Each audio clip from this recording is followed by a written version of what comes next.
burns the data onto 8 Blu-rays and mails them to David. He writes the words wedding videos on the package. David receives the package and tries the game. The build is still pretty raw. A lot of the textures are missing. It's not really playable at this stage. David simply begins to yell it, including Justin. Just a few days later, the game appears online as a public download. The leak makes headlines everywhere. Last week, Gears of War 3 was leaked on the web.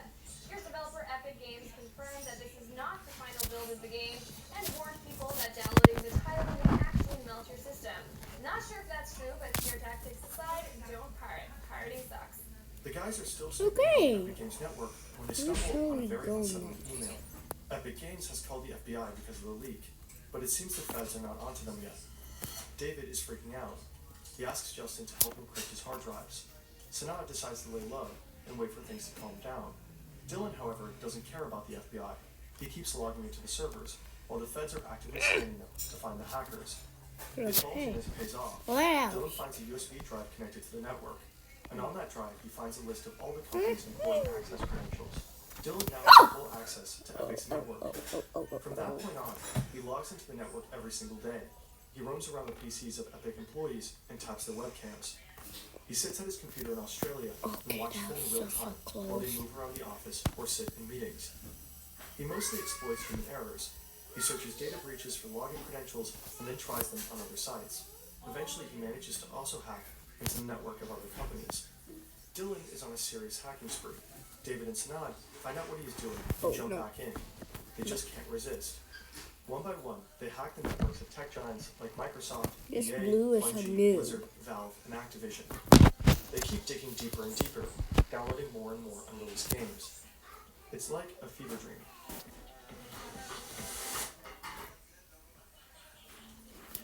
The guys have No, been hacking their way you through the can't gaming catch industry for me. almost a year I'm now. too From fast. time to time, they're also You're making too money off of it. slow. David starts selling the jack and unreleased games to a user called Xbox Dev Guy. The contact is established through Justin. But deep down, they're still just a bunch of gaming fans. They invite their friends over to show them the video games. They never reveal where they get them from. They're small and in a group, but they can't always keep the excitement to themselves. So every now and then, word gets out to the wider scene. And every time that happens, new people want to interact. 2 new faces join the group. Austin Alcala is a 16-year-old high school student from Cordsville, Indiana. He's tall, rather shy and reserved. Online, he goes by AA Monkey. The second newbie is Nathan LaRue, an 18-year-old from Bowie, Maryland. His dad works as a diesel mechanic, and his mom is busy homeschooling him. Nathan has written a program to fake FIFA coins and dreams of becoming a proper game developer someday. Online, he calls himself Anime Freak. The group expands their hacking activities, and the virtual break-ins move further and further away from gaming. AMD, Intel, Disney, Warner Brothers, and Google. They end up infiltrating the servers of almost 25 companies, all of them major corporations. Eh, They're doing YouTube. A late summer Eat evening in them. 2012, Austin and Nathan are poking around the servers of Zombie Studios, Are you a developer eating of or? war games like the Spec Ops series. They discover a tunnel that leads them straight to a US military server. Where do you want to go The today? drive to host the new game Zombie Studios is working. Mommy's dad is off. AH-64D, Apache Simulator, Salad. a flight simulator commissioned by the U.S. Department They're of Defense. close. They hesitate. This is bigger than anything they have found so far, and much more It's dangerous. holiday today. Curiosity ends up getting the best of them, and they download the game. The group is at its peak. They've been active for over 2 years. They've gone places no one else could. David, Dylan, Sanaa, Austin, and Nathan have become the core of the group. Others are loosely involved in individual hacks. Altogether, there are almost a dozen strong now. They're aware that everything that they have done could already land them in jail. But they just can't stop. They joke about what they would call their gang in prison. Xbox Underground sounds pretty badass, they think. They laugh at the idea, but not for much longer.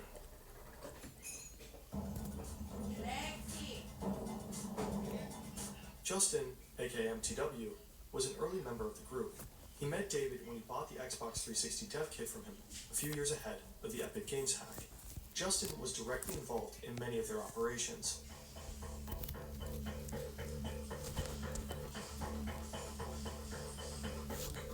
A few days before Gears of War 3 was leaked, Justin got to hear from the others in the group.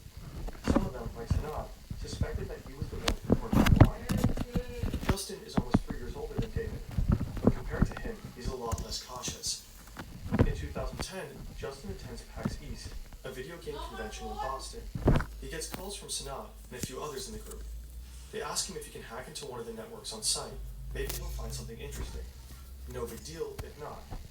Justin gives it a try, but doesn't find a breach to exploit. The network is too secure. He's not ready to give it up though.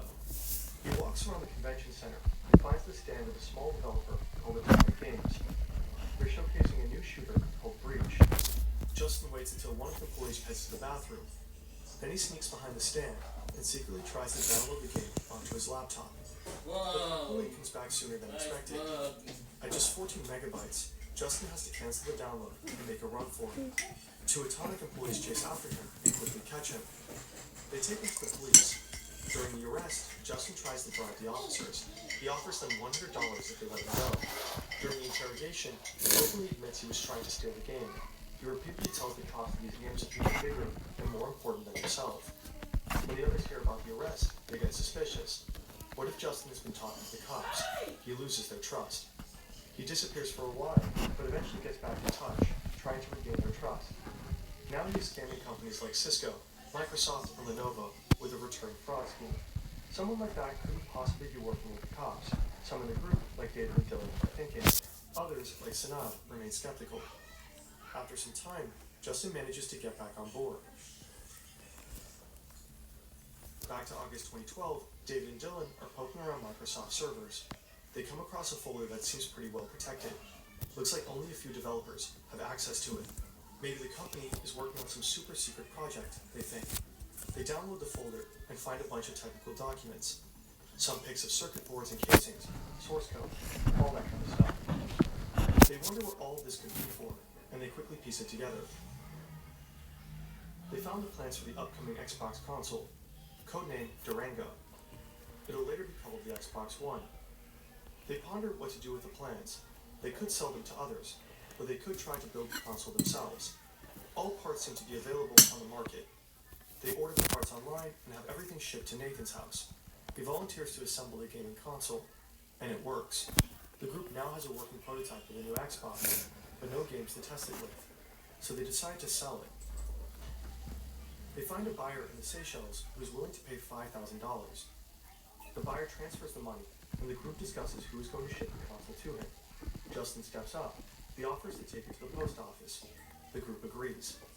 Justin drives from Delaware to Bowie, about a 2-hour ride, and picks up the console at Nathan's place. But the package never makes it to the Seychelles. They start to get nervous. What if the FBI has intercepted the package?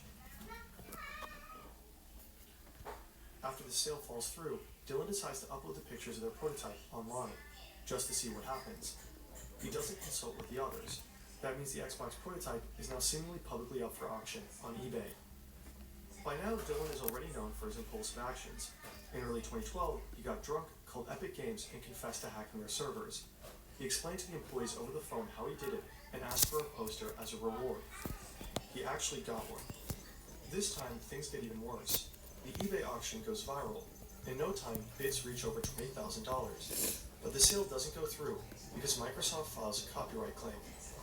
Dylan, who set the auction under his online name, SuperDay, starts giving online interviews. We have someone who's gotten pretty world-renowned over the past couple of weeks here. I'm just going to go straight to the chase here. His name is Dylan. Most people probably know him by his moniker SuperDay. He's gotten himself into a little bit of trouble with Microsoft and I guess he's taking the hacking community by storm. Dylan, welcome to the show. Thanks. Sanad and David are pissed at Dylan. Really pissed. After leaving traces all over the internet, this kind of attention is the last thing they need. David cuts off all ties with Dylan. The only ones even more pissed are the people at Microsoft. The investigation picks up speed. Just weeks after the auction, the FBI raids Nathan's, aka Anime Freak's, house and arrests him. Sanad Nishayawat, aka Sonic, tries to distance himself from the group, but his house gets raided too. He sends a copy of the search warrant to others in the group, including Dylan. Dylan then posts the name of the agents who raided Sanad's house online. He publicly threatens to send hitmen after them, a statement he later regrets. In February 2013, Dylan Wheeler, also known as SuperDay, is finally arrested by Australian authorities. Austin has learned from Nathan how to fake FIFA coins and turn it into a business. Justin is involved in scams of his own. Both of them lay low for a while. David also keeps a low profile in Canada after he learns about this string of arrests. Well, at least until he gets a chance to snag an actual prototype of the new Xbox.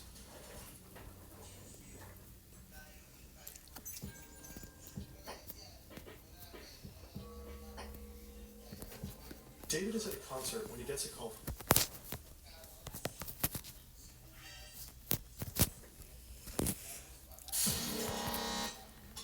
Sa kailaliman ng gabi, ang mga residente ng ilang barangay sa Pangasinan nababalot daw ngayon ng takot dahil sa di umano gumagalang miyembro ng kulto na nangangatok.